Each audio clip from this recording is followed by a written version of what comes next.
Manufacturing ஆப்ல part 2ல வந்துட்டு work centre எப்படி கிரியேட் பண்றதும் பார்த்துருந்தோம். இப்ப பார்ட் 3ல ஆப்பரேஷன்ஸ் எப்படி கிரியேட் பண்றதும் பார்க்க போறோம். ஆப்பரேஷன்ஸ் கான்ஃபிகரேஷன்ல போனீங்கன்னா, ஆப்பரேஷன் ஒரு டேப் இருக்கும். அத கிளிக் பண்ணீங்கன்னா, உங்களுக்கு ஆப்பரேஷன்ஸ் கிரியேட் பண்றதுக்கான ஆப்ஷன் இருக்கும். இதில வந்துட்டு நியூன்னு குடுத்தீங்கன்னா, உங்களுக்கு ஒரு ஃபார்ம் ஓப்பன் ஆகும். இந்த ஃபார்ம்ல தான் நீங்க ஆப்பரேஷன் கிரியேட் பண்ண போறீங்க. ஃபர்ஸ்ட் ஆப்பரேஷனோட நேம் குடுத்துக்கிறீங்க.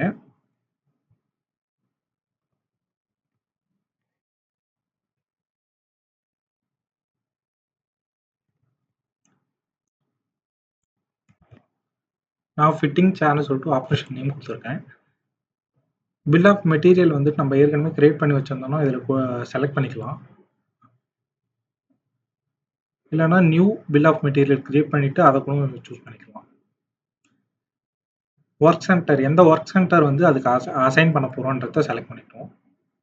அந்த ஆப்பரேஷன் எந்த ஒர்க் சென்டர்ல நடக்க போகுதுன்றத சூஸ் பண்ணிக்கிறோம். வேரியன்ட்ஸ் ஏதாவது அந்த ப்ராடக்ட் இருக்குன்னா, அத இங்க அப்ளை பண்ணலாம். இப்ப வேரியன்ட் எதுவும் இல்லன்றதுனால நம்ம அப்படியே விடுறோம். அடுத்தது வந்து டியூரேஷன். டியூரேஷன் கம்ப்யூட்டேஷன்னா, நம்ம ஒண்ணும் மேனுவலா செட் பண்றது. இல்லன்னா கம்ப்யூட்டேஷன் குடுத்தா, கம்ப்யூட் பேஸ் பண்ணி எப்படின்னா, இப்ப 10 மேனுஃபேக்சரிங் நடக்குதுன்னா, அதுக்கு 10க்கு ஆவரேஜா எல்லாத்தையும் கால்குலேட் பண்ணி ஆவரேஜா ஒரு டைம் இருக்கும்.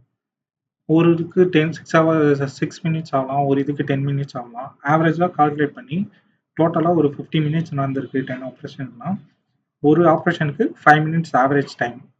அப்படின்னு சொல்லிட்டு ஆவரேஜா அதுவே கால்குலேட் பண்ணி ஆவரேஜ் டைம் சூஸ் பண்ணும். இதுதான் செட் மேனுவலிக்கும் கம்ப்யூட்டருக்கும் வித்தியாசம். இதெல்லாம் செலக்ட் பண்ணிட்டு கம்பெனி நேம், டிஃபால்ட் டைம் நம்ம எவ்வளோ கொடுக்குறோம்ன்றத சூஸ் பண்ணிட்டு சேவ் கொடுத்தீங்கன்னா உங்களுக்கு ஆப்பரேஷன் கிரியேட் ஆயிடும்.